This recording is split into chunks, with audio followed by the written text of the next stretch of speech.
for our September Sturgeon release. My name is Dennis Pulaski, and I'm Executive Director at Chippewa Nature Center, and we're the local host for this particular release, and throughout the day there's a handful of other releases going on around the Saginaw Bay watershed. I just want to welcome you to this area. Thank you so much for coming out to support this incredible restoration project, and I'm going to turn it over to folks who know a whole lot more about what's going to happen today than I do. So thanks very much for coming over.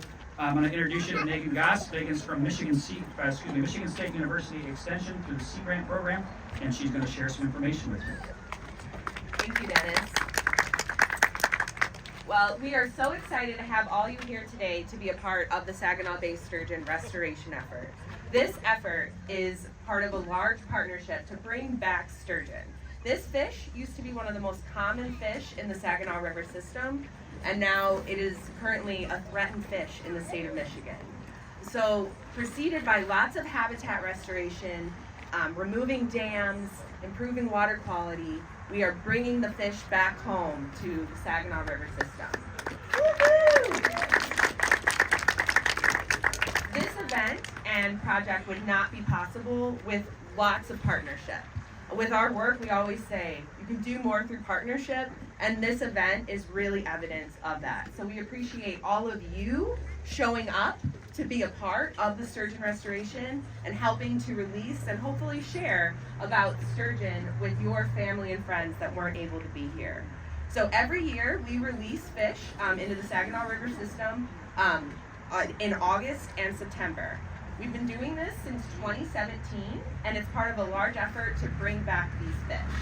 It involves many partners, including U.S. Fish and Wildlife Service, Michigan Department of Natural Resources, MSU Department of Fisheries and Wildlife, who help to rear these fish and help to make sure that they are ready to go when we bring them home. It also involves lots of local hosts and partners to facilitate these events. In addition to this release here in Midland, we're also going to be releasing fish in Chesaning, Frankenmuth, and Flint. So there's lots of opportunities to celebrate, and that would not be possible without partners from Chippewa Nature Center, the Flint River Watershed Coalition, the City of Frankenmuth, and the Friends of the Tittabawassee River. This event is also supported by other partners like the Saginaw Chippewa Indian Tribe and the Saginaw Bay Wind, Bay County, and many, many, many other partners. Again, this is all the result of many people working together. So I've shared a little bit about this sturgeon effort, and you can learn more by visiting SaginawBaySturgeon.org or checking out any of the table resources we have over here, or exploring how you can help protect the Saginaw River system and the Tittabawassee River by stopping the spread of invasive species. But we're going to learn a little bit more about the sturgeon and where these came from Justin with the U.S. Fish and Wildlife Service. Good morning, everyone. Hopefully you can hear me okay. I was told to give you a little background about Lake Sturgeon in Saginaw Bay and kind of the process of where these fish came from, some of the research that we do with these fish as well. So Megan can just tell me when to stop talking. So historically in Lake Huron, there were 33 tributaries that supported Lake Sturgeon populations. Right now, within the state of Michigan and U.S., there's a population in the St. Mary's River up near Sault Ste. Marie, and there's a population in the St. Clair River. That's it. There was a lot of other tributaries along the state of Michigan, the Asable River, Rifle River, Saginaw River, that all historically supported sturgeon populations. So what we're trying to do throughout efforts throughout the U.S., really, and throughout the Lake Sturgeon's native range, is restore populations where we believe habitat currently exists, where these fish could come back and spawn, right? So, really early on, the Saginaw River watershed was considered a watershed that had high potential for sturgeon restoration. I know I first started working with the Fish and Wildlife Service like in 2010, and we were already talking about Saginaw River, when will sturgeon be released, in 2017 was actually the first release of sturgeon, and it was right here. It was just a single release into the Tittabawassee River, where 200 fish were released. And so what we're trying to do is, like Megan already said, is rebuild the sturgeon population in the Saginaw River watershed. And we're not just stocking one tributary, but as Megan said, we're stocking 4 different tributaries. I'm sure there'll be a lot of questions, but I'll just kind of go through where these fish came from. I already mentioned St. Clair River is one of the remnant sturgeon populations, and that is probably the largest lake sturgeon population in the Great Lakes. So we might not have a lot, but the ones we do have are really big. So we estimate that there's about 20,000 spawning adult sturgeon in the upper St. Clair River that utilize that area. So, working with the Michigan DNR and other project partners, we were like, well, that would be a pretty good source population for stocking tributaries around the Great Lakes, right? So because there's 20,000 fish there. So, since 2017, the Fish and Wildlife Service and Michigan DNR, Ministry of Natural Resources, we've been collecting eggs from female lake sturgeon caught in the St. Clair River. So that's a big part of Jason and my job. In June is when those fish spawn. It's really challenging area to sample. There's freighters that run through there. It's 60 foot or longer. We catch them on set lines. We bring them back to the U.S. Coast Guard station. We have 6 big tanks set up where we're running water in tanks. We have females separated out and males separated out because we don't want males and females in the same tanks. It takes about 2 weeks of work. Once we get enough females and enough males for genetic diversity, we begin collecting the eggs. That takes just 1 day, the egg collection process.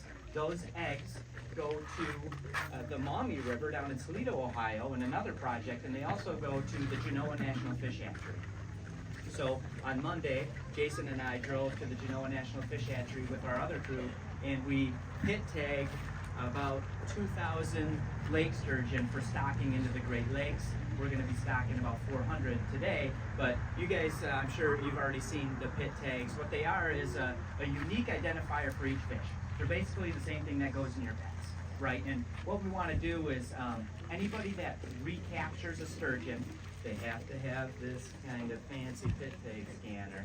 This one is a little more expensive. They're cheap too, but anybody who has one of these can scan a sturgeon and they can tell, oh, that fish was originally tagged in the fish right here out in Saginaw Bay come from all over the place. Sturgeon do, all right? They come from Green Bay maybe. They might be from the St. Clair River. They move a lot. But anybody with one of these scanners can scan a fish and be like, oh, that was a fish that was released by you in the Tittabawassee River in 2023. It's unique to each fish. In addition to the pit tagging, we're also doing an acoustic telemetry project, which is a fancier thing. The pit tags cost about $2. The acoustic telemetry tags cost a few $100s.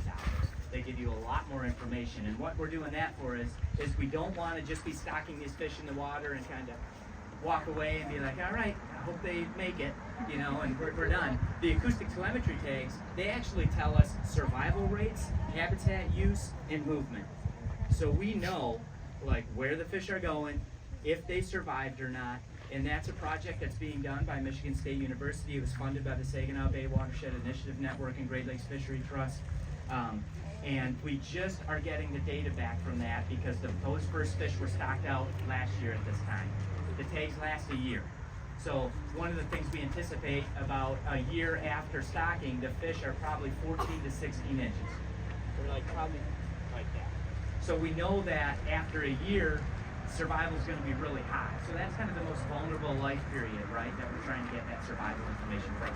We don't have any acoustic telemetry fish in here right now. Those are still at Genoa. We're going back next week to get them. But those are the 2 different tags that are in the fish, and all the fish today will just have the pit tags in them. So that's all I have. Well, thank you so much, Justin. We hope you appreciated learning a little bit more about where these fish came from. And in addition to these fish just being really cool, they're also a culturally significant species for the Anishinaabe, thinking of the Three Fires Confederacy and the original and continued caretakers of Michigan. So I want to highlight sturgeon as you may, as in addition to wanting just to bring this fish back because it is a very cool fish. It is also tied to so many of the different tribal nations around Michigan, including the Saginaw Chippewa Indian tribe. So now, are we ready to release some sturgeon? For the okay, so yeah, so we are excited too. So today's release event, we're going to structure it a little differently in order to make sure we're not having a lot of congestion down by the riverside. So please listen to all of the instructions before heading down towards the river. So some things to remember as we release these fish. While sturgeon are tough, at this stage in their life, they're still pretty fragile. They are small. They're moving to a new home, an unfamiliar environment, and they cannot be out of the water for very long. So when you release the fish, keep this in mind. Release the fish as quickly as possible. Being kept out of the water for extended periods of time can really stress this fish out, and it can impact their health. So while we understand we want you to take photos and celebrate these fish coming back home, we ask that you keep the photos to a minimum just so we can quickly release the fish. So snap your photos and get that fish in the water. After releasing the fish, watch where you step. At each site, we're going to be releasing about 100 lake sturgeon. And these fish are pretty small, so be sure to watch where you're stepping after you release the fish. At the beginning, we ask that you only release one fish. We want to make sure everyone that's here has the opportunity to release a sturgeon. And if there are more opportunities to release the fish, you can get back in line if everyone else has already released their fish. So now that you have a little bit of basics of releasing the fish, and one other thing, if you have if you have lotions on your hand or other things like that, you just want to rinse it off in water, and we'll get a bucket of water set up by the line where the line starts so you can rinse off your hands, just because we don't want to have any of those chemicals getting on the fish. So we are going to have you all, for those that want to release a fish, head over to where that sign is. You're going to be getting in a single file line in order to release the fish. We will have people with buckets down by the Tittabawassee River. And wait for the instructions, because I don't know if you're going to hear them that well over there. We're going to have people with buckets down by the Tittabawassee River, and we'll release people either as one whole group or as an individual down there. And once you've released the fish, you can come back up, and then we'll release another group down. But this will allow us not to have a bunch of people down in the release site, and it'll be a little safer with the fish. So you can get in a single file line over by that sign. And then we can start the release event. We'll just have to get the bucket staged down by the river. Yeah. And we will be prioritizing youth first with this release event. So we want to make sure we have all the kids releasing the fish